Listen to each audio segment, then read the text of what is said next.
मुबारकबाद। आज आप एक ऐसे नूर को सुनने जा रहे हैं जो दिल को सुकून देता है और रूह से बोझ उतार देता है। सूरह यासीन का पाक कलाम। अहले इल्म फरमाते हैं जो सूरह यासीन सुनता है अल्लाह ताला उसके लिए एक फ़रिश्ता भेज देता है जो उसके डर को मिटा देता है और उसकी मुश्किलें हल्की कर देता है। मेरे अज़ीज़, ज़िंदगी में कई दर्द ऐसे होते हैं जो हम किसी से नहीं कह पाते, मगर अल्लाह सब सुनता है। और सूरह यासीन वो नूर है जो टूटे दिलों को जोड़ देता है और दिल में नई उम्मीद जगा देता है। आज जब आप इस सूरह को सुनेंगे तो शायद आप महसूस करेंगे कि दिल हल्का हो रहा है और अंदर सुकून उतर रहा है। अब एक छोटी सी अर्ज़, मोबाइल किसी पाक और सच्ची जगह पर रख दीजिए और पूरी तवज्जो के साथ सुनिए। दुआ है अल्लाह ताला आपकी मुश्किलें आसान करे और आपकी ज़िंदगी को नूर से भर दे। आमीन सुम्मा आमीन। अब अपना मोबाइल किसी ऊंची जगह पर रख दीजिए। अल्लाह ताला आपकी सब दुआएं कबूल करे। चलिए दोस्तों, शुरू करते हैं। बिस्मिल्लाहिर्रहमानिर्रहीम। यासीन वल क़ुरआनिल हकीम। इन्नका लमिनल मुरसलीन अला सिरातिम मुस्तक़ीम। तंज़ीलल अज़ीज़िर रहीम। लितुन्ज़िर क़ौमन मा उन्ज़िर आबाउहुम फ़हुम गाफ़िलून। लक़द हक़्क़ल क़ौलु अला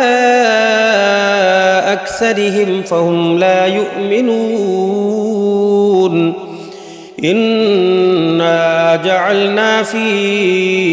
अअनाक़िहिम अग़लालन फ़हिय इलल अज़क़ानि फ़हुम मुक़महून। वजअलना मिन बैनि अयदीहिम सद्दन वमिन ख़ल्फ़िहिम सद्दन फ़अग़शयनाहुम फ़हुम ला युबसिरून। वसवाउन अलैहिम अअन्ज़रतहुम अम लम तुन्ज़िरहुम ला युमिनून। इन्नमा तुन्ज़िरु मन इत्तबअ अज़्ज़िक्र वख़शिय अर्रहमान बिलग़ैब फ़बश्शिरहु बिमग़फ़िरतिन वअज्रिन करीम। इन्ना नहनु नुह्यिल मौता वनक्तुबु मा क़द्दमू वआथारहुम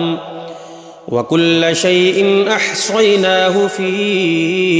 इमामिन मुबीन। वضرب لهم مثلا أصحاب القرية إذ جاءها المرسلون إذ أرسلنا إليهم اثنين فكذبوهما فعززنا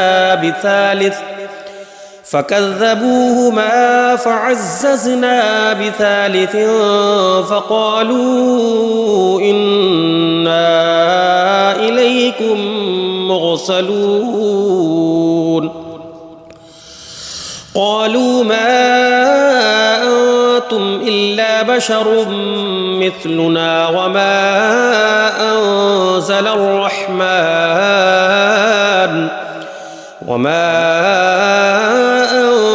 الرحمن من شيء إن أنتم إلا تكذبون. قالوا ربنا يعلم إنا إليكم لمرسلون وما علينا إلا البلاغ المبين.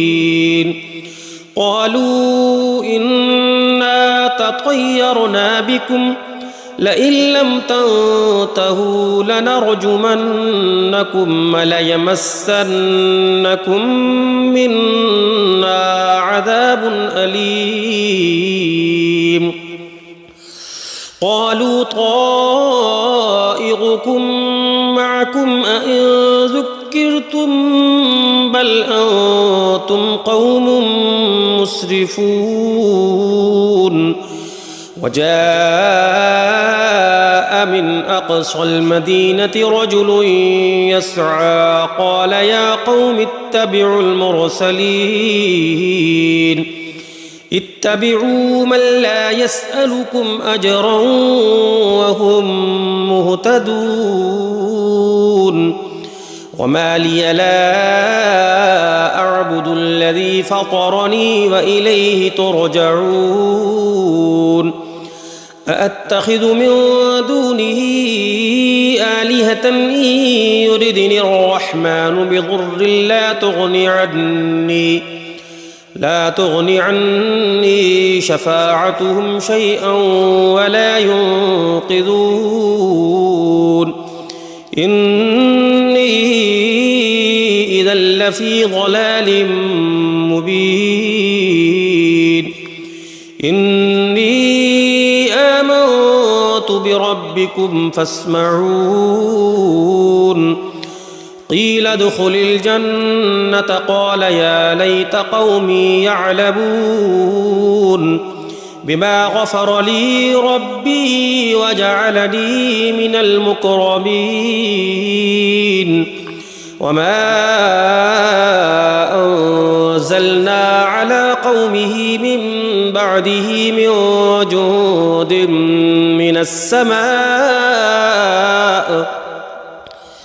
من السماء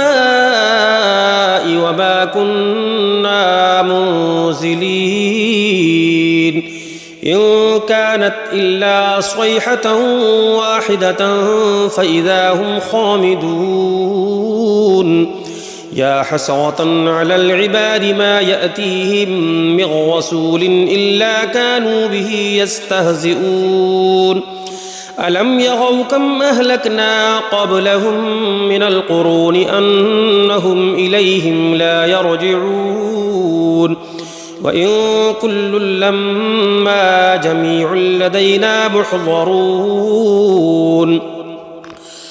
وآية لهم الأرض الميتة أحييناها وأخرجنا منها حبا فمنه يأكلون وجعلنا فيها جنات من نخيل وأعناب وفجرنا فيها من العيون ليأكلوا من ثمره وما عملته أيديهم أفلا يشكرون سبحان الذي خلق الأزواج كلها مما تنبت الأرض ومن أنفسهم ومما لا يعلمون وآية لهم الليل نسلخ منه النهار فإذا هم مظلمون والشمس تجري لمستقر لها ذلك تقدير العزيز العليم والقمر قدرناه منازل حتى عاد كالعرجون القديم لا الشمس ينبغي لها أن تدرك القمر ولا الليل سابق النهار وكل في فلك يسبحون وآية لهم أنا حملنا ذريتهم في الفلك المشحون وخلقنا لهم من مثله ما يركبون وإن نشأ نغرقهم فلا صريخ لهم ولا هم ينقذون إلا رحمة منا ومتاعا إلى حين وإذا قيل لهم اتقوا ما بين أيديكم وما خلفكم لعلكم ترحمون وما تأتيهم من آية من آيات ربهم إلا كانوا عنها معرضين وإذا قيل لهم أنفقوا مما رزقكم الله قال الذين كفروا للذين آمنوا أنطعم من لو يشاء الله أطعمه إن أنتم إلا في ضلال مبين ويقولون متى هذا الوعد إن كنتم صادقين ما ينظرون إلا صيحة واحدة تأخذهم وهم يخصمون فلا يستطيعون توصية ولا إلى أهلهم يرجعون ونفخ في الصور فإذا هم من الأجداث إلى ربهم ينسلون قالوا يا ويلنا من بعثنا من مرقدنا هذا ما وعد الرحمن وصدق المرسلون إن كانت إلا صيحة واحدة فإذا هم جميع لدينا محضرون فاليوم لا تظلم نفس شيئا ولا تجزون إلا ما كنتم تعملون إن أصحاب الجنة اليوم في شغل فاكهون هم وأزواجهم في ظلال على الأرائك متكئون لهم فيها فاكهة ولهم ما يدعون سلام قولا من رب رحيم وامتازوا اليوم أيها المجرمون ألم أعهد إليكم يا بني آدم ألا تعبدوا الشيطان إنه لكم عدو مبين وأن اعبدوني هذا صراط مستقيم ولقد أضل منكم جبلا كثيرا أفلم تكونوا تعقلون هذه جهنم التي كنتم توعدون اصلوها اليوم بما كنتم تكفرون اليوم نختم على أفواههم وتكلمنا أيديهم وتشهد أرجلهم بما كانوا يكسبون ولو نشاء لطمسنا على أعينهم فاستبقوا الصراط فأنى يبصرون ولو نشاء لمسخناهم على مكانتهم فما استطاعوا مضيا ولا يرجعون ومن نعمره ننكسه في الخلق أفلا يعقلون وما علمناه الشعر وما ينبغي له إن هو إلا ذكر وقرآن مبين لينذر من كان حيا ويحق القول على الكافرين أولم يروا أنا خلقنا لهم مما عملت أيدينا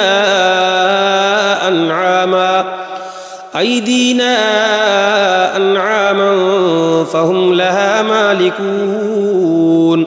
وذللناها لهم فمنها ركوبهم ومنها يأكلون ولهم فيها منافع ومشارب أفلا يشكرون واتخذوا من دون الله آلهة لعلهم ينصرون لا يستطيعون نصرهم وهم لهم جند محضرون فلا يحزنك قولهم إنا نعلم ما يسرون وما يعلنون أولم ير الإنسان أنا خلقناه من نطفة من نطفة فإذا هو خصيم مبين وضرب لنا مثلا ونسي خلقه قال من يحيي العظام وهي رميم قل يحييها الذي أنشأها أول مرة وهو بكل خلق عليم الذي جعل لكم من الشجر الأخضر نارا فإذا أنتم منه توقدون أوليس الذي خلق السماوات والأرض بقادر على أن يخلق مثلهم بلى وهو الخلاق العليم إنما أمره إذا أراد شيئا أن يقول له كن فيكون فسبحان الذي بيده ملكوت كل شيء وإليه ترجعون بسم الله الرحمن الرحيم الرحمن علم القرآن خلق الإنسان علمه البيان الشمس والقمر بحسبان والنجم والشجر يسجدان والسماء رفعها ووضع الميزان ألا تطغوا في الميزان وأقيموا الوزن بالقسط ولا تخسروا الميزان والأرض وضعها للأنام فيها فاكهة والنخل ذات الأكمام والحب ذو العصف والريحان فبأي آلاء ربكما تكذبان خلق الإنسان من صلصال كالفخار وخلق الجان من مارج من نار فبأي آلاء ربكما تكذبان رب المشرقين ورب المغربين فبأي آلاء ربكما تكذبان مرج البحرين يلتقيان بينهما برزخ لا يبغيان فبأي آلاء ربكما تكذبان يخرج منهما اللؤلؤ والمرجان فبأي آلاء ربكما تكذبان وله الجوار المنشآت في البحر كالأعلام فبأي آلاء ربكما تكذبان كل من عليها فان ويبقى وجه ربك ذو الجلال والإكرام فبأي آلاء ربكما تكذبان يسأله من في السماوات والأرض كل يوم هو في شأن فبأي آلاء ربكما تكذبان سنفرغ لكم أيها الثقلان فبأي آلاء ربكما تكذبان يا معشر الجن والإنس إن استطعتم أن تنفذوا من أقطار السماوات والأرض فانفذوا لا تنفذون إلا بسلطان فبأي آلاء ربكما تكذبان يرسل عليكما شواظ من نار ونحاس فلا تنتصران فبأي آلاء ربكما تكذبان فإذا انشقت السماء فكانت وردة كالدهان فبأي آلاء ربكما تكذبان فيومئذ لا يسأل عن ذنبه إنس ولا جان فبأي آلاء ربكما تكذبان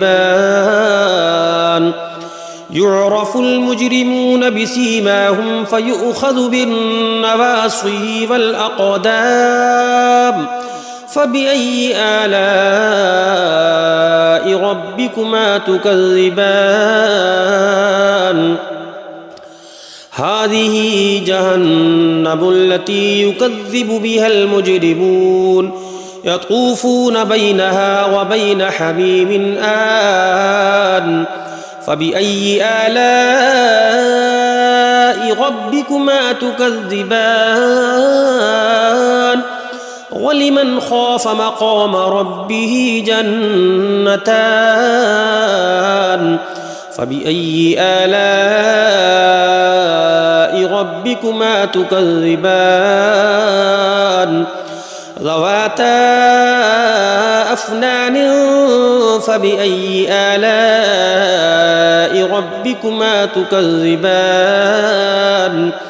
فيهما عينان تجريان فبأي آلاء ربكما تكذبان فيهما من كل فاكهة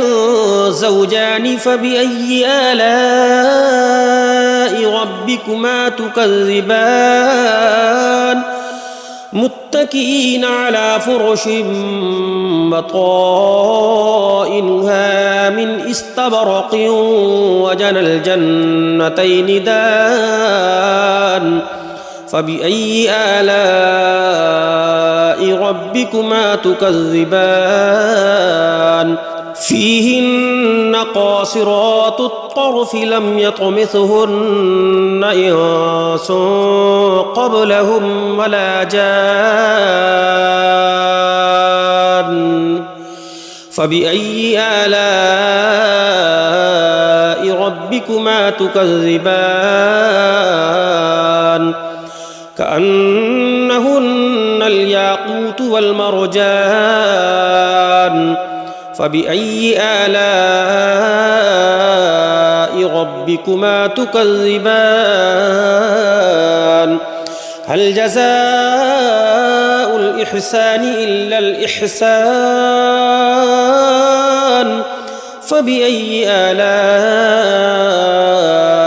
ربكما تكذبان ومن دونهما جنتان فبأي آلاء ربكما تكذبان مدهامتان فبأي آلاء ربكما تكذبان فيهما عينان نضاختان فبأي آلاء ربكما تكذبان فيهما فاكهة ونخل ورمان فبأي آلاء ربكما تكذبان فيهن خيرات حسان فبأي آلاء ربكما تكذبان حور مقصورات في الخيام فبأي آلاء ربكما تكذبان لم يطمثهن إنس قبلهم ولا جان فبأي آلاء ربكما تكذبان متكئين على رفرف خضر وعبقري حسان فبأي آلاء ربكما تكذبان تبارك اسم ربك ذي الجلال والإكرام بسم الله الرحمن الرحيم تبارك الذي بيده الملك وهو على كل شيء قدير الذي خلق الموت والحياة ليبلوكم أيكم أحسن عملا وهو العزيز الغفور الذي خلق 7 سماوات طباقا ما ترى في خلق الرحمن من تفاوت فارجع البصر هل ترى من فطور ثم ارجع البصر كرتين ينقلب إليك البصر خاسئا وهو حسير ولقد زينا السماء الدنيا بمصابيح وجعلناها رجوما للشياطين وأعتدنا لهم عذاب السعير وللذين كفروا بربهم عذاب جهنم وبئس المصير إذا ألقوا فيها سمعوا لها شهيقا وهي تفور تكاد تميز من الغيظ كلما ألقي فيها فوج سألهم خزنتها ألم يأتكم نذير قالوا بلى قد جاءنا نذير فكذبنا وقلنا ما نزل الله من شيء إن أنتم إلا في ضلال كبير وقالوا لو كنا نسمع أو نعقل ما كنا في أصحاب السعير فاعترفوا بذنبهم فسحقا لأصحاب السعير إن الذين يخشون ربهم بالغيب لهم مغفرة وأجر كبير وأسروا قولكم أو اجهروا به إنه عليم بذات الصدور ألا يعلم من خلق وهو اللطيف الخبير هو الذي جعل لكم الأرض ذلولا فامشوا في مناكبها وكلوا من رزقه وإليه النشور أأمنتم من في السماء أن يخسف بكم الأرض فإذا هي تمور أم أمنتم من في السماء أن يرسل عليكم حاصبا فستعلمون كيف نذير ولقد كذب الذين من قبلهم فكيف كان نكير أولم يروا إلى الطير فوقهم صافات ويقبضن ما يمسكهن إلا الرحمن إنه بكل شيء بصير أمن هذا الذي هو جند لكم ينصركم من دون الرحمن إن الكافرون إلا في غرور أمن هذا الذي يرزقكم إن أمسك رزقه بل لجوا في عتب ونفور أفمن يمشي مكبا على وجهه أهدى أمن يمشي سويا على صراط مستقيم قل هو الذي أنشأكم وجعل لكم السمع والأبصار والأفئدة قليلا ما تشكرون قل هو الذي ذرأكم في الأرض وإليه تحشرون ويقولون متى هذا الوعد إن كنتم صادقين قل إنما العلم عند الله وإنما أنا نذير مبين فلما رأوه زلفة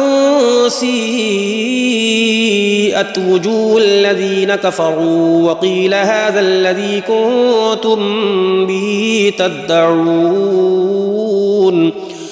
قل أرأيتم إن أهلكني الله ومن معي أو رحمنا فمن يجير الكافرين من عذاب أليم قل هو الرحمن آمنا به وعليه توكلنا فستعلمون من هو في ضلال مبين قل أرأيتم إن أصبح ماؤكم